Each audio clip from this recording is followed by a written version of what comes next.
This is the calm after the storm. Lithia Springs preserves a sanctuary for nature's wonders.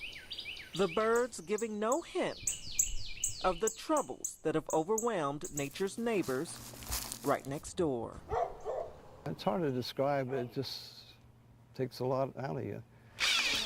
Workers have been repairing Ron Cassidy's home for 9 months. Just a single hole, no soap thing, no. His family's life turned upside down because of Hurricane Irma. High waters from the Alafaya River flooded streets and houses, causing a widespread panic.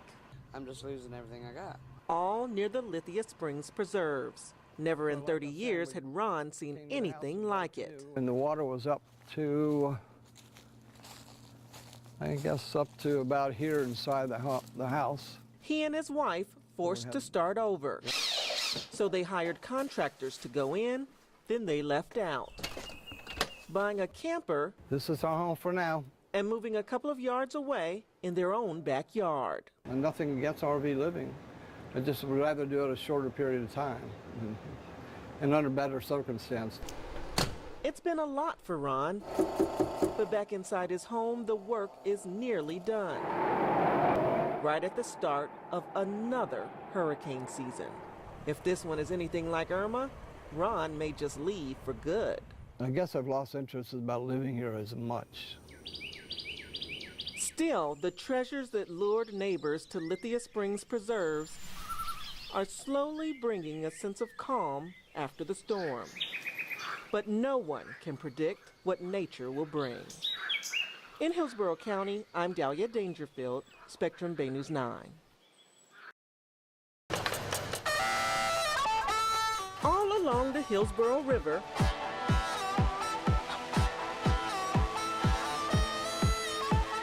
crews build on the riches of downtown Tampa. But take a trip on the water itself and rewind to a fortune lost in time. Now ahead of us, we have the Fortune Bridge. This is the Fortune Street Bridge, the first bridge to connect West Tampa to downtown. It was named after a former slave, Fortune Taylor. There could have been no bridge had Fortune Taylor not agreed to have the bridge connect to her property. This land along the east side of the river belonged to her. They called her Madam Fortune. There's a street sign here, but no picture of her. In fact, the closest image we have is in a recorded interview. My mother describes her as a short, stout woman, dark-skinned. She was a citrus grower, a baker, a businesswoman who played a big role in transforming Tampa. And when she died, this tall metal structure that beamed under her name lived on and changed lives. So he would walk across the bridge to take Fred Hearns. In the 1940s, his dad traveled the Fortune Street Bridge to date his mom. I tell people that I probably would not be here had it not been for this bridge. But the introduction of the interstate spelled the end of Fortune's era.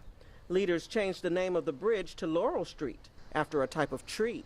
I always thought that it was Laurel Street. I never knew, out of the 63 years that I've been here, I never knew that that was Fortune Street Bridge.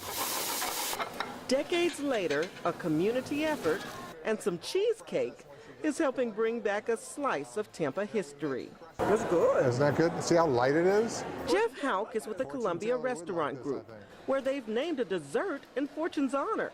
But that wasn't enough for Houck. He took to Facebook and suggested putting the Fortune back in the Fortune Street Bridge. Why not make things right and rename a bridge to somebody who absolutely was over-deserving of it? And I think he said it jokingly, so I got the idea. I said, wait a minute, we can do something meaningful with this. And that's when I brought it up to council. We got unanimous support. And now a river will run through the Fortune Taylor Bridge once more, recapturing a time lost. People need to know what this was all about back in the history of our day. They need to know, just like I need to know. I didn't even know until just now.